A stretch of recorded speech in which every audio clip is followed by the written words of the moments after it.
ہم اللہ کے شکر گزار ہیں کہ اللہ تعالیٰ نے ہمیں اسلام کی نعمت سے، توحید کی نعمت سے، سنت مطہرہ کی نعمت سے سرفراز بنایا۔ ہم اللہ کے شکر گزار ہیں کہ اللہ نے ہمیں افضل الخلق، سید الخلق، خاتم النبیین، رحمت للعالمین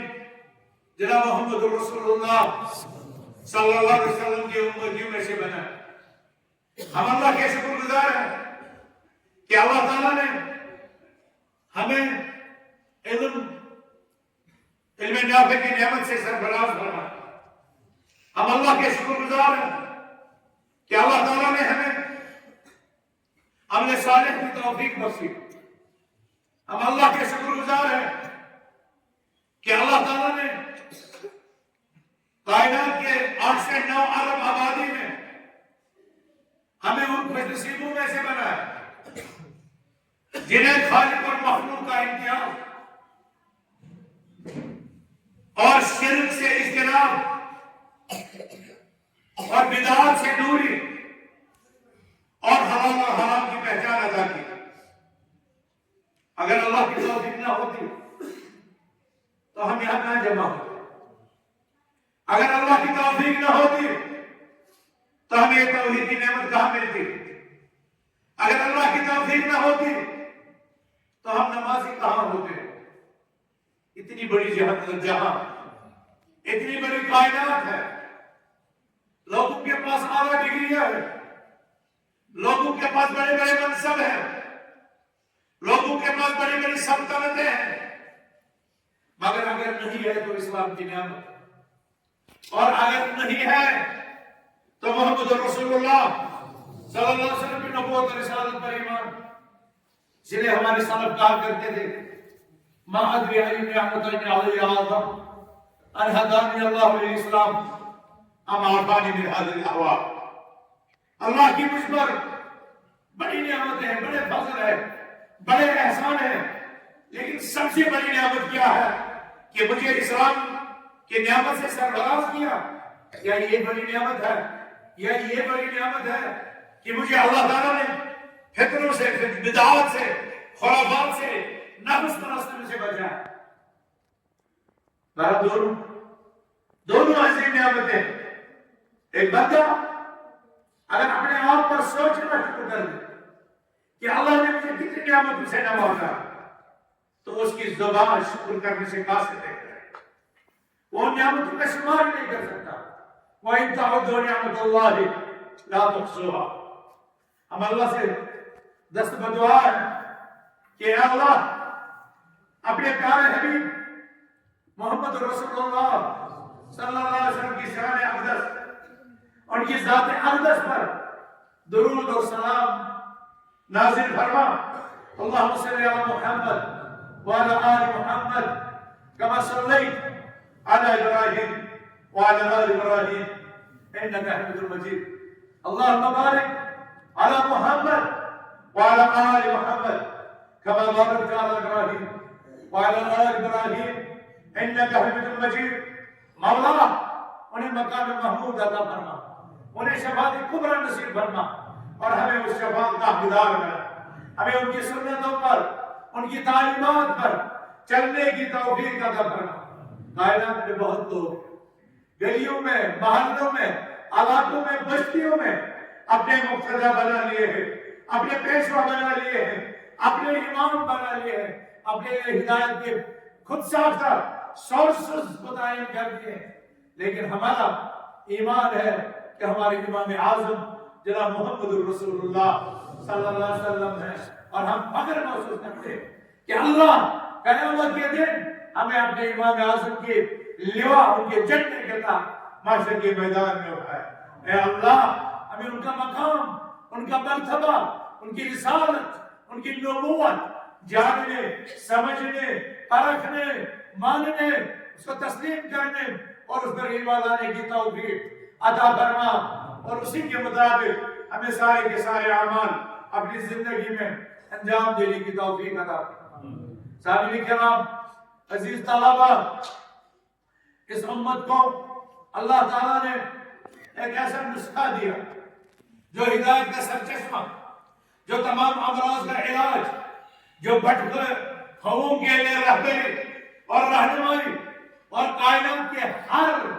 معاملے میں ٹھوس، محکم، مستحکم تعلیمات کا مظہر ہے۔ میری مراد قرآن کریم ہے۔ ان هذا القرآن يهدي للتي هي اقوم۔ یہ قرآن اللہ سبحانہ و تعالیٰ کی طرف سے نبی اکرم صلی اللہ علیہ وسلم کی ذات اقدس پر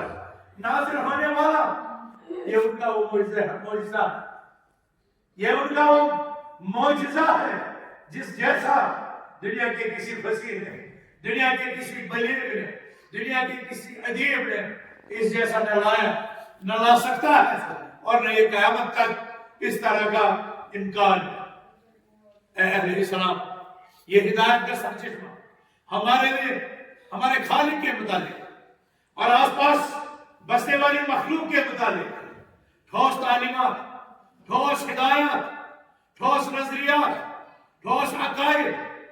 ٹھوس اعمال اور ٹھوس اخلاقیات، ٹھوس سیاسیات، سماجیات اور آئینی نظام کی رہبری اور رہنمائی پر مشتمل ہے۔ یہ وہ عظیم کتاب ہے کہ جب محمد رسول اللہ صلی اللہ علیہ وسلم کے ساتھ امین السما جبریل علیہ السلام، جب جبریل علیہ السلام کا امین الارض محمد رسول اللہ صلی اللہ علیہ وسلم کے ساتھ رابطہ ہوا تو اس قرآن کا پہلا بول بولا گیا، اقرأ، پڑھیے، کہا ما انا بقارئ، فرمایا ما انا بقارئ، میں پڑھا لکھا نہیں۔ اور پھر 3 دفعہ رسول اللہ صلی اللہ علیہ وسلم کی ذات اقدس کو بھیجا جا رہا ہے، شدت کے ساتھ جھنجھوڑا جا رہا ہے، کہا جا رہا ہے اقرأ ما انا بقارئ، پھر اقرأ بسم ربک الذی خلق، خلق الانسان من علق، اقرأ وربک الاکرم الذی علم بالقلم، علم الانسان ما لم يعلم۔ زمین اور آسمان کا رشتہ، مخلوق اور خالق کا رشتہ علمی بنیادوں پر، قرآن کی بنیاد پر، وحی سما کی بنیاد پر، وحی الہی کی بنیاد پر نبی اکرم صلی اللہ علیہ وسلم بذریعہ جبریل حضرت اللہ جل شانہ کے ساتھ ایک سلسلہ، ایک سند، ایک رابطہ قائم ہوا۔ اور لیکن جو پہلی تعلیمات بتائی وہ اقرأ، پڑھو، اور پھر قرآن نے بتایا بل هو قرآن مجید فی لوح محفوظ، اقرأ باسم سے واتقوا یوما ترجعون فیہ الی اللہ تک جو بھی قرآن نازل ہوا، جو 30 پاروں میں ہے، 114 سورتوں کے اندر ہے، مکہ اور مدینہ میں اور عصر میں نازل شدہ، دن اور رات کا انفرادیت اور اجتماعیت کی حالت میں بسا اوقات مومنین کے ساتھ ان کے لحاظوں میں قرآن کا کچھ حصہ جو نازل ہوا، یہ سارا کا سارا القرآن الکریم، القرآن المجید میں مکمل ہوا، جسے حضرت عثمان رضی اللہ عنہ نے اپنے ایام میں مکمل کیا۔ یہ وہ قرآن تھا جس کے متعلق آپ صلی اللہ علیہ وسلم نے فرمایا ان اللہ یرفع بهذا الكتاب اقواما ویضع به آخر۔ اللہ سبحانہ و تعالیٰ اسی کتاب کی بدولت اس کتاب کو اپنے سینوں میں، سینے سے لگانے والے، اس کتاب کو اپنے دلوں میں بسانے والے اور اس کتاب کے محکمات پر عمل کرنے والے اور اس کتاب کے متشابہات پر عمل کرنے والے، اس کتاب کے حلال کو حلال جان کر اپنانے والے اور اس کتاب کے حرام کو حرام سمجھ کر ترک کرنے والے لوگوں کے لیے بشارت ہے کہ یہ قرآن ان کی عظمت رفتہ، ان کی ترقی، ان کی عروج، ان کی سربلندی، ان کی دنیا پر چھا جانے، ان کی دنیا کی کامیابی اور اخروی نجات کا راز اسی کتاب سے وابستہ ہے، اسی کتاب میں جڑا ہے۔ ان اللہ یرفع، اللہ اوپر اٹھاتا ہے، پستی سے اوپر اٹھاتا ہے، ذلت سے عزت کی طرف اٹھاتا ہے، کمزوری سے طاقت کی طرف اٹھاتا ہے، انتشار سے اتفاق کی طرف اٹھاتا ہے، مسکنت سے عزت کی طرف۔ ان اللہ یرفع بهذا الكتاب اقواما، جو قومیں اس کتاب سے اپنا رشتہ قائم کرتی ہے، اس کتاب پر ایمان لاتی ہے، اس کتاب کو پڑھتی ہے، اس کتاب پر غور و فکر کرتی ہے، اس کتاب پر عمل کرتی ہے اور اس کتاب کی روشنی میں اپنے امراض کا مداو، اپنے امراض کا علاج ڈھونڈتی ہے، تو یہ کتاب انہیں اوپر